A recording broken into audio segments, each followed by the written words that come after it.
স্বাগত সমস্ত শিক্ষার্থী বন্ধু, বাংলা ক্লাসে তোমার পাশে আমি ডিএস। আজকে আমরা আলোচনা করব করণকারকের প্রকার নিয়ে। আমরা ইতিমধ্যে করণকারকের 8টি প্রকারকে জেনেছি। এই 8টি প্রকারের মধ্যে আমরা 2টি প্রকারকে নিয়ে আজ আলোচনা করব। এই 2টি প্রকার হলো, এক যন্ত্রাত্মককরণ বা সাধনকরণ, এবং অপরটি হলো উপায়াত্মককরণ। যন্ত্রাত্মককরণ কি? দৃষ্টিগ্রাহ্য বস্তু করণ হিসাবে ব্যবহৃত হলে সেই করণকেই আমরা বলছি যন্ত্রাত্মককরণ।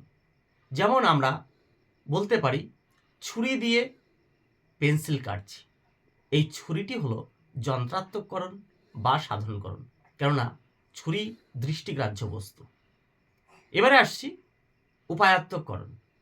যে করণটি দৃষ্টিগ্রাহ্য নয় সেই করণকে আমরা বলছি উপায়াত্মককরণ। যেমন শরীর চর্চায় দেহ সুগঠিত হয়, এই শরীর চর্চা এটি হলো উপায়াত্মককরণ। Thank you. আসবো আরও করণের প্রকারগুলো নিয়ে বিস্তৃত আলোচনায় পরের ভিডিওতে।